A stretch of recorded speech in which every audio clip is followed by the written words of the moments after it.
Hi, everybody. Welcome back into Game Time here on Black Hills TV. I'm Nate Brown. I'm joined by St. Thomas More head coach Wayne Sullivan. Another weekly rundown of high school football here in Rapid City. As we get ready, we're starting to get into the middle of the season. Things starting to look more and more interesting. St. Thomas More comes into this week, their bye week, your open week, coach, and obviously definitely not the way you wanted to come into it. Things are starting to hit your stride. You bounce back after losing to Winter. You beat Douglas. You go down and play Hot Springs, and things don't go your way right off the bat. The headline is your son, Jake Sullivan, suffers a broken leg. He's going to be out basically for the rest of the season. That's the way it looks right now. Yes. First of all, I asked you, personally as a dad, you're looking at that. You don't exactly know what has happened during the game. It's the second quarter. He gets pretty seriously injured because he's, tougher than a $2 steak most of the time, and he seemed like he was banged up. How did you deal with that during the Friday night game, second quarter, and something like that happens? Well, again, we had to take him off. Trainers looked at him. And, of course, Jake right away taped me up, put me back in. Well, they had to do all the tests. They had to see what was going on. And obviously it wasn't good when the trainer came over and said, you better keep him out at least till halftime, see what he has at half. And then at halftime they did a couple more tests, and we just said no. I mean, I'm not going to risk it anyway. And then we were going to take him in on Saturday morning. But for the rest of that game, I thought Matthew Eastmo came in and did a very good job for us. Again, we were defensively played very, very well. We gave up essentially a 6-yard drive and a 10-yard drive. That's all they scored on. And again, as we always preach as coaches, true character of a man is how you bounce back from adversity. And I thought they did well. I thought they finished the game. Hot Springs played extremely well. Coach Kramer's doing a very good job with that program, and they were very, very hungry, and as evident by the celebration they had at the end, which they deserve. But we've got to make sure that we're ready to go, and we are very blessed to have a bye week right now to try and get people healthy, and because we're kind of nicked up and bruised, and with Jake, doctor said he'd be out 8 to 10 weeks. Again, that fluctuates on how fast you recover, how you heal. His fibula is cracked at the bottom or his ankle, and so at first they said we can put a screw in, we can have him back in 5 weeks, and then you have to have surgery to take it back out. And we're like, no, we're not going to do that. Heal him up right. He's got the rest of his life.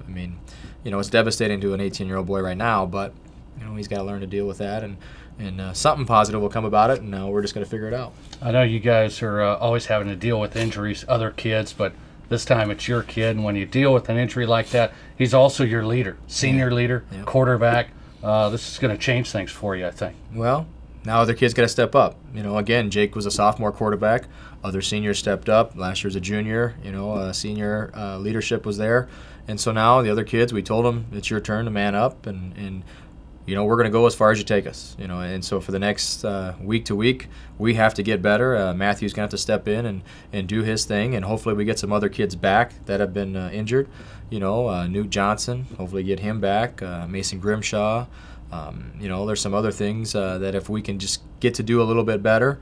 I think Coach Nowotny's done a phenomenal job with our defense. Again, they were right where they needed to be at that week. So if we can just do the little things and start executing. And the biggest thing we got to do right now, Nate, is we got to come out and play with a chip on our shoulder. St. Thomas More obviously lost to Hot Springs. Give you a synopsis: 13-10. The final score, it went to overtime, and the high school rules start at the 10-yard line. Cavaliers got a field goal, and then Hot Springs scored a touchdown. So you guys sitting 2-2 right now, and you're talking about moving forward, and you move forward from this, and Jake's going to be a guy that's going to be on the sideline. He's going to try and still provide a little bit of leadership. How's he handled it? It's still kind of fresh, Coach. It's fresh for you, fresh for him. I couldn't imagine it. So how's he handled it, and how do you guys try and turn the page? Because, again, he has a future. He's a great football player, great baseball player. Just hope he wants to recover 100%, I assume. Well, he does, and again, the blessing was he had a senior retreat, so he was able to go and have some time, be with the senior class, have some reflection time, prayer time. He just called me actually a little bit ago. They just finished up, so he's on his way home, and the first thing he asks is, can I still lift upper body, and can I go to the weight room, and he wants to drive. So obviously he's looking to move forward in that aspect. But one of the things that I did talk to him about, he is going to have to be that mentor for Matthew and be there and be another coach on the sideline, because essentially he knows the offense just as well as I do, and that's going to be a very big help for Matthew and mentoring him and just the team and in general too, and still being that captain that's going to be a leader on the sideline and getting our team where they need to be. You know what people have said, and I heard it from a couple of people over the weekend, is, well, the Cavaliers are 2-2. Now they've lost twice.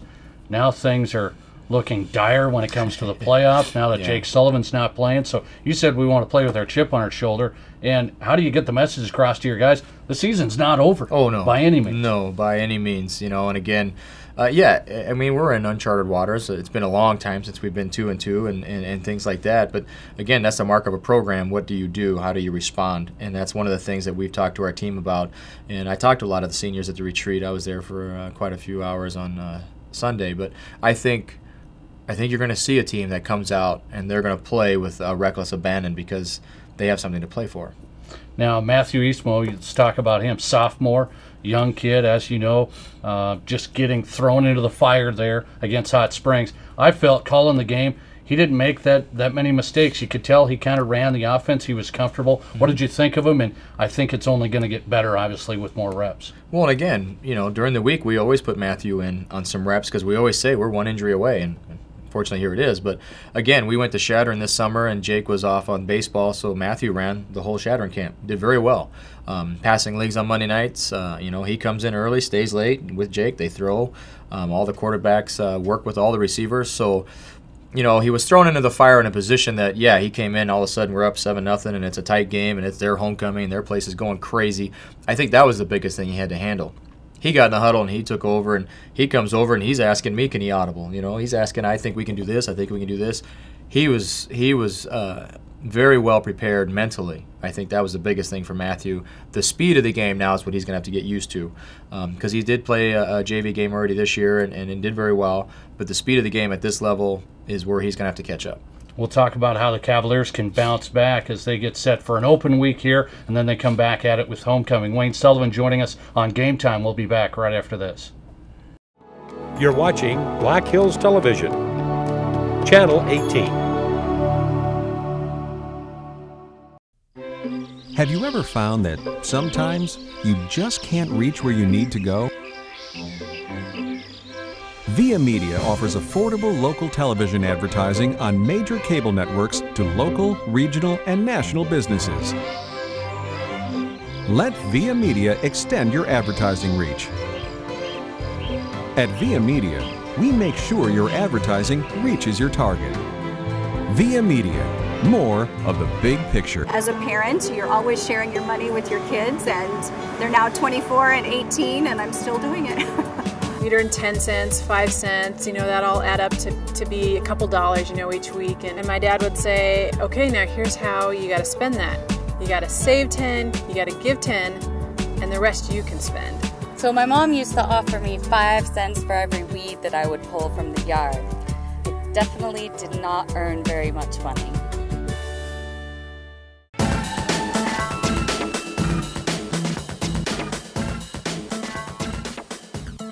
Welcome back into Game Time here on Black Hills TV. Nate Brown joined by Wayne Sullivan, St. Thomas More head coach. The Cavaliers are 2-2. We obviously talked about Jake Sullivan, his son, the All-State quarterback with a severe injury. Broke his leg on the right, near the right ankle, and will be out 8 to 10 weeks. And now you guys go to a sophomore quarterback. And I ask you about the game now, the Hot Springs loss in overtime. Some other things that happened, as I said, I don't place at the sophomore quarterback's hands at all. There were some turnovers. You guys made some uncharacteristic mistakes, and when you look at things like that, how do you correct those things? There were some fumbles, some drops here and there. How do you get back to the fundamentals and moving forward from the mistakes you made that attributed to the loss? Well, I think you just hit on the head, Nate. Those are fixable things, and those are things you can work on in practice, and you can work on and have reps so it doesn't happen again. If it was just that we were flat out outplayed or we got manhandled or things we couldn't fix, then I'd be worried as a coach.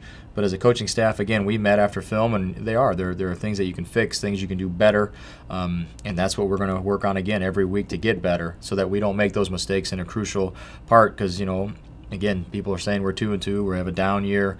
Well, you know what? Teams are getting better. Teams are working harder too. It's not like, and that's great expectations on us. We want that. That's what we want. And we tell our team, you got a target on your back. You're going to get the best game from whoever you play. And that's the only way to get better. And so in that, if we fix the little things and we can make sure that our kids are in the right spot, they finish every play with that chip on their shoulder, I see us going where we want to go. I honestly do. And if we get Jake back by a fluke, he's healthy, he's ready to go, great. That comes back. But if not, he's our leader on the sideline. Matthew's going to step in. We get some other kids back. Newt Johnson's going to start going full rack this week, which is a huge lift for us again to get another good athlete back. And again, some of our other little nicks and bruises, if we get them all healthy, I'm sorry, look out. We're going to be ready. I know that you guys are trying to do different things offensively. Your heavy run against Hot Springs in the early going there, and stayed with the run as well because the sophomore comes in, you don't throw it quite as much as you probably would have. But are you happy with the way the offense was moving even before Jake went down? It was 7-0. It was a tight game. Hot Springs was playing pretty well defensively. Well, and we were moving the ball. We were moving the ball very well. We were running the ball, Jake inside or outside, and Witt inside. And even on some of the pass plays, we had the guys open. Again, we were there. And do I think the game could have been different? It could have been, but that's if and buts. But I think with what we're doing up front, I think our offensive line is exponentially getting better. We had 2 kids that, we told them, hey, if you want to play, you need to move to the line, and they did. That's huge for the confidence. Wade Schutz, Jim Hubling, they moved there, and now we have more depth. Now we can do a little bit more things, give some kids some breaks. So that's, to me, is what's going to give us a positive as we go on in every week of the remainder of this year. Now you go into the open week, and we talked about it a little bit. You have 2 weeks basically to get ready for Custer. You've got homecoming coming up in a couple of weeks. Is it going to change your approach with a sophomore, Matthew Eastmo? A lot of people that just watch high school football don't know of him. They haven't heard of him. He's a JV guy. Is it going to change the way you call plays? He's not as fast as Jake was, doesn't have a strong arm. That may come along as he gets older, Sure. But how does that change your offensive approach? Well, the one thing it will change is Jake was an instrumental part in running and trying to get him into open space. Matthew, right, he's not as elusive as Jake is. But again, there are things that Matthew can do, and he's a very smart football player, very good at the quarterback position. We are still going to run our 4 wide. We're still going to run our heavy run with our beef package. We're still going to run what we do. Again, this is our program. This is what you get into. This is what you work for. We've run it since Matthew was an 8th grader, and he's been running it with his teammates that are his age now. So now he's up with the big kids, and he can do it. So we're not going to change anything philosophy-wise. We might put it where he boots out a little bit more and he has 1 or 2 reads as opposed to let's go up 4 wide and make an audible. That will come. Because, again, I didn't do it with Jake till his senior year. So, again, as far as Matthew being a sophomore, biggest thing he has is just to get used to the speed of the game. Because he knows what he's doing. He knows the offense. And I put him in the other day against Douglas. First thing he says is, can I audible? This kid has got a lot of confidence. And, again, just a competitor. He's very tough. So, no, we're not going to change a lot of our playbook. We might, some of the reads, or we might make it to where he has 1 or 2 reads off a boot pass or something like that. And he'll get into it, and I'm not worried about him. How did you build him up? Because obviously it was tight. It was overtime. There was a couple of throws he wanted to make, didn't quite complete them. How did you build him up? Because, after the game he was kind of like, boy, I couldn't pull it out for you. So how did you build him up and get him ready, saying you're going to be the guy now? Well, and again, afterwards in the game, at the end of the game, he came in and he was all sad, and he was balling, just him and I in the locker room. And I said, Matthew, you're the man. You're all right. You did phenomenal. In no way was this loss pinned on you. You came in, stepped right into a hostile environment and did what you had to do. And so he's ready. Matthew is totally ready. And again, he said this isn't how he wanted to be in there, but that's how it happens. He could be too. He could be 1 injury away from us bringing up a freshman. You never know. How about homecoming now? Let's talk about it. It's Custer. Yep. Always a great rivalry. You've Big had some great games the last few years. And you guys might need this a little bit emotionally. It's going to be an exciting week for the kids and some of the seniors, their last homecoming as well. So, you never want an injury like this, especially your son. But sure. Now you're getting ready for homecoming. Might be a nice time to get back and rally the troops a little bit. Yeah, you're exactly right. I think it's something that maybe was needed at the time with the bye week and then going into homecoming week, getting the festivities so that they, are focusing again on having fun. And then this is a fun game. It's a great game, and it teaches you about life, and as evident by what's going on. But I think this is a great time for it. I think if we can come in and refocus and have some fun and let the kids go out and say, you know what, I got to play like every play's my last one. Hey, we might start gelling together. This might bring our team even closer. And so that's a positives we got to take out of that. And if that's something that gets them to play with that extra little bit of passion, that chip on their shoulder, then so be it, if that's what it takes. The Cavaliers look to bounce back after a devastating injury. Coach looks to bounce back as well. Wish the best to your son in a recovery.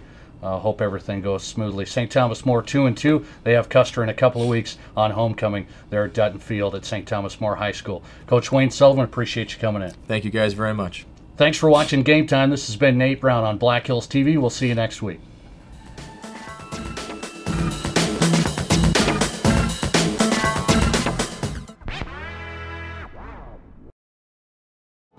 You're watching Black Hills Television, Channel 18.